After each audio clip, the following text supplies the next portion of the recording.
Parole de Dieu, parole de vie.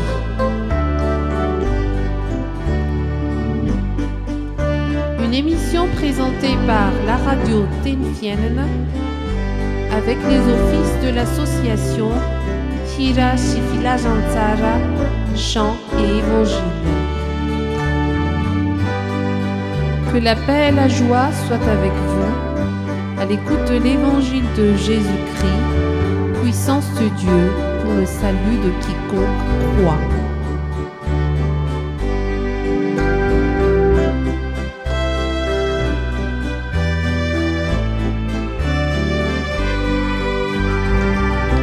Parole de Dieu, parole de vie.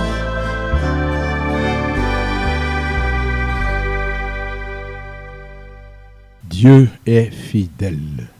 Dieu est fidèle. Chers amis, le dessein de Dieu, en nous donnant ce thème de ce jour, un thème d'importance qui s'intitule, nous le répétons, Dieu est fidèle. C'est que nous mettions notre confiance en lui, que nous croyons en lui. C'est par le fait que nous croyons en lui qu'il nous connaît et nous reconnaît, que nous sommes à lui et que nous observons le commandement qu'il a établi en disant, au nom du Seigneur, mon juste vivra par la foi. Hébreux 10, 35, comme il est écrit que le juste vivra par sa foi. Habakkuk 2, 4. Déclaration reprise par l'apôtre Paul en Romains 1, 17. Car la foi fait vivre celui qui vit par la foi ou qui possède une foi vivante. Ainsi, ce que l'on appelle homme de Dieu ou enfant de Dieu est celui qui vit de la foi en Dieu, à savoir qui possède Dieu comme la garantie et le fondement de sa vie, et qui ne met pas ou ne fonde pas sa confiance en quelque chose d'autre, ni dans un autre nom, mais qui suit le commandement de Dieu, disant, au nom du Seigneur, tu n'auras pas d'autre Dieu devant ma face. Exode 23. Effectivement, le Seigneur a dit, souvenez-vous de ce qui s'est passé dès les temps anciens, car je suis Dieu et il n'y a point d'autre. Je suis Dieu et nul n'est semblable à moi. J'annonce dès le commencement ce qui doit arriver et longtemps d'avance ce qui n'est pas encore accompli. Je dis, mes arrêts subsisteront et j'exécuterai toute ma volonté. Ésaïe 46, 9 et 10. C'est dire, chers amis, qu'il ne fait pas de concessions. Et il pourra chanter ainsi comme Moïse et les enfants d'Israël lors qu'ils avaient traversé la mer Rouge. Qui est comme toi parmi les dieux, ô Éternel? Qui est comme toi, magnifique en sainteté, digne de louange, opérant des prodiges? Dieu, véritablement Dieu. Exode 15, 11.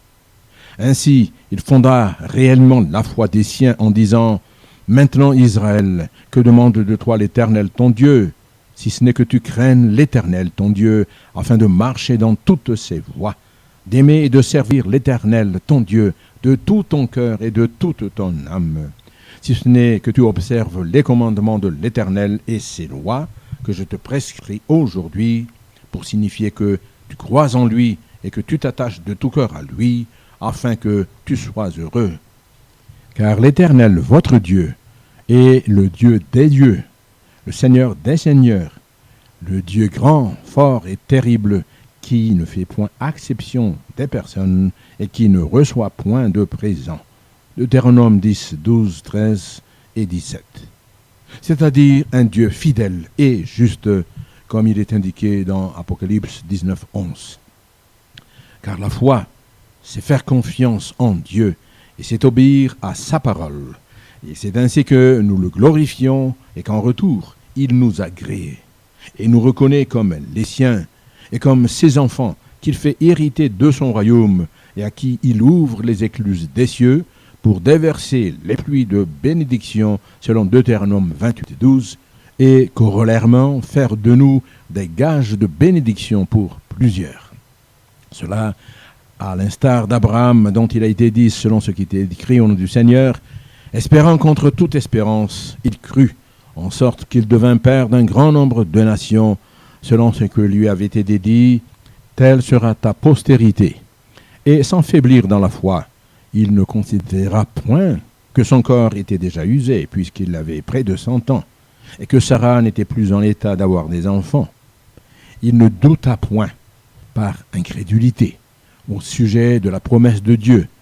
Mais il fut fortifié par la foi, donnant gloire à Dieu et ayant la pleine conviction que ce qu'il promet, il peut aussi l'accomplir. C'est pourquoi cela lui fut imputé à justice. Romains 4, 18 à 22.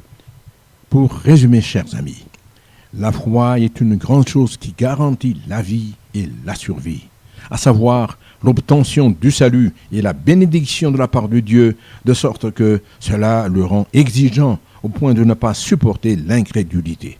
Car si la foi proclame que le Seigneur est fidèle et que sa parole est vraie, l'incrédulité par contre le fait mentir et fait de sa parole rien que des mensonges et des fabulations.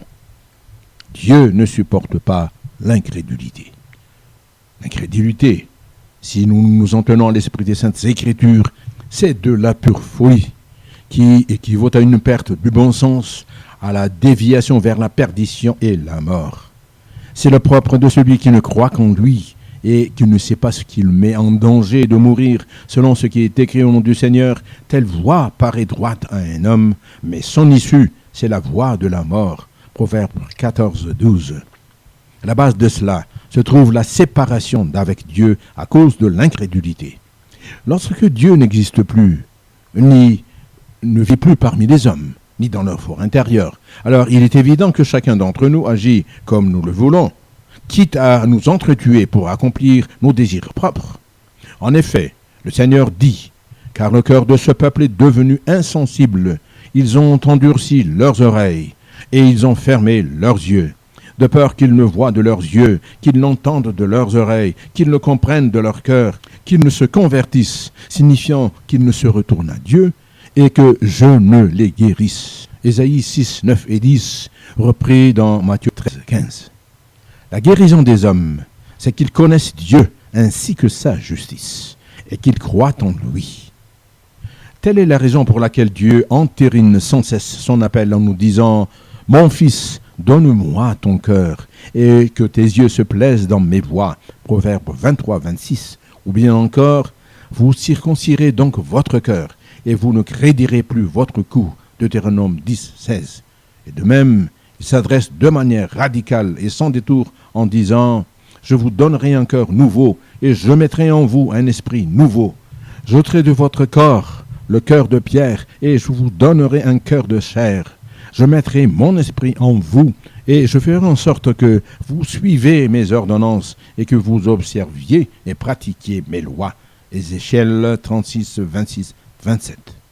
En ce qui concerne nos oreilles, qui devraient normalement entendre la voix de Dieu, Jésus dit « Prenez donc garde à la manière dont vous écoutez, car on donnera à celui qui a, mais à celui qui n'a pas, on ôtera même ce qu'il croit avoir. » Luc 8, 18.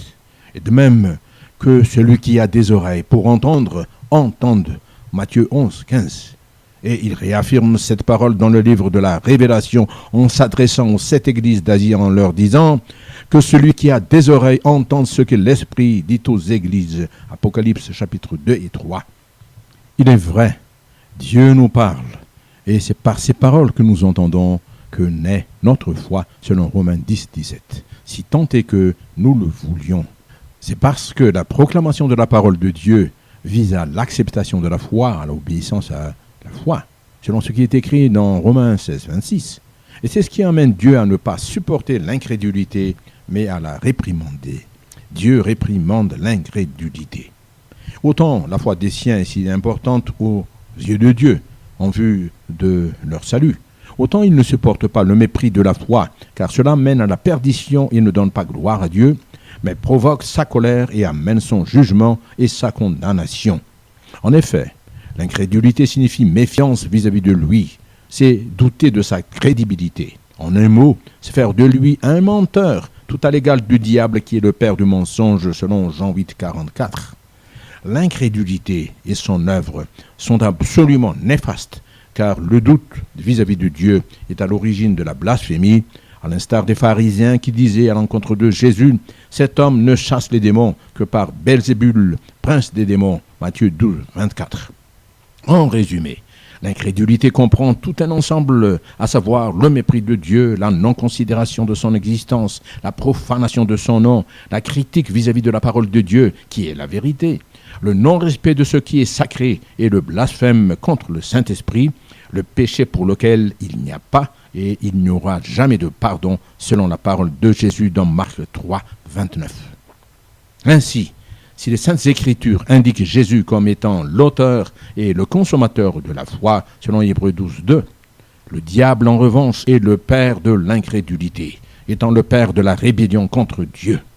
Car son méfait consiste principalement à empêcher la foi d'exister, d'avancer ou de se développer, à malmener la foi pour qu'elle ne tienne pas ferme, à dévier la foi pour s'attacher à des mensonges et des tromperies et, si possible, à détruire la foi pour l'anéantir définitivement.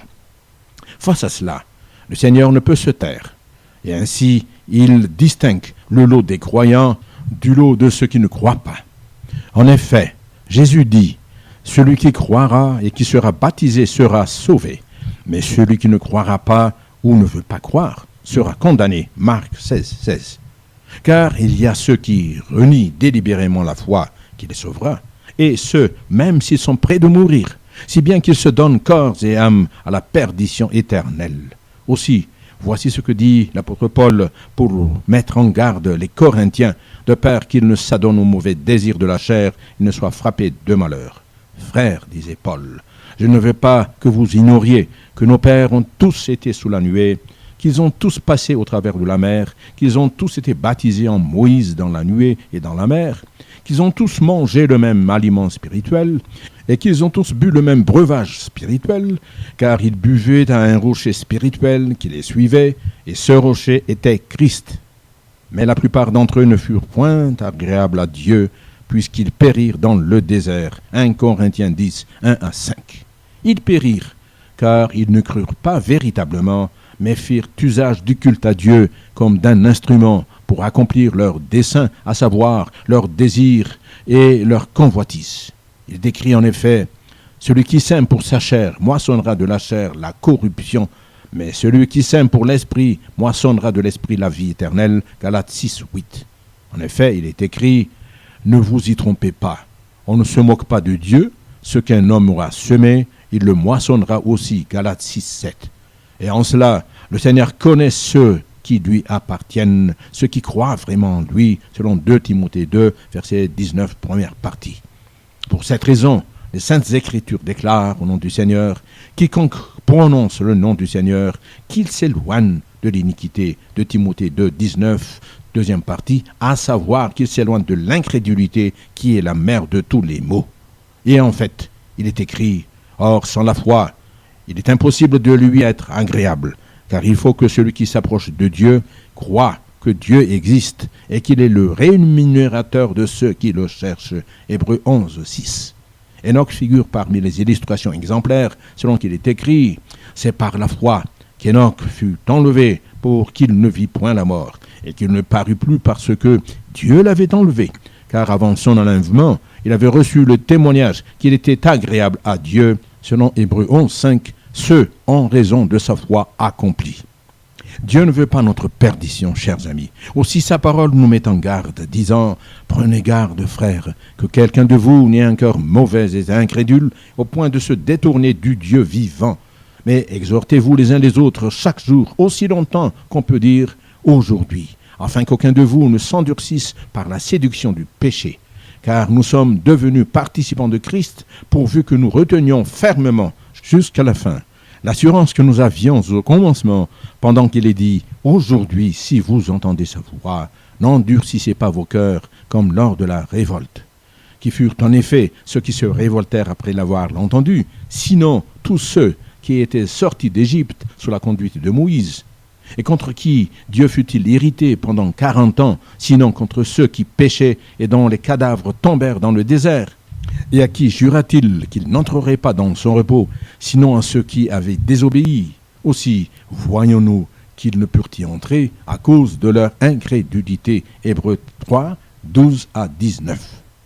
Pour conclure, chers amis, rappelons-nous Dieu nous aime véritablement, en sorte qu'il veut que nous soyons sauvés en parvenant à la connaissance de Dieu et à la vraie connaissance de lui, en sorte que nous mettions notre confiance en lui, le Dieu fidèle et miséricordieux.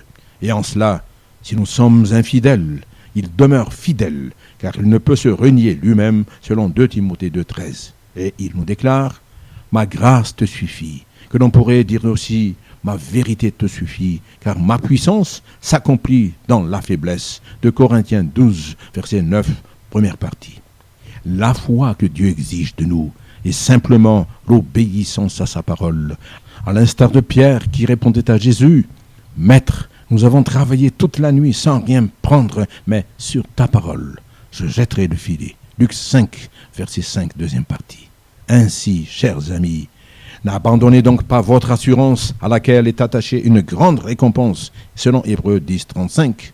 Cette assurance, c'est l'audace qui consiste à croire ce que dit la parole de Dieu et à obéir à ce qu'il dit de faire. Et la grande récompense est selon ce que Élisabeth disait à Marie, « Heureuse celle qui a cru, parce que les choses qui lui ont été dites de la part du Seigneur auront leur accomplissement, selon Luc 1, 45, à savoir la parole de Dieu à laquelle elle aura cru. » Et en cela, Jésus nous dit, « Ne soyez pas de ceux qui ne croient pas, mais croyez, car heureux toi qui n'as point vu, mais qui as cru. Oui, crois au Seigneur Jésus, et tu seras sauvé, toi et ta famille. » À la gloire de Dieu, dans le nom du Seigneur Jésus-Christ. Amen.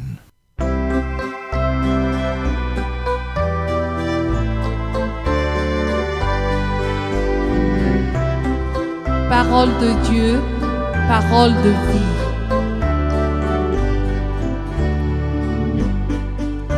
Une émission présentée par la radio Tenfienen avec les offices de l'association Hira Shifila Jantsara, chant et évangile. Que la paix et la joie soient avec vous, à l'écoute de l'évangile de Jésus-Christ, puissance de Dieu pour le salut de quiconque croit.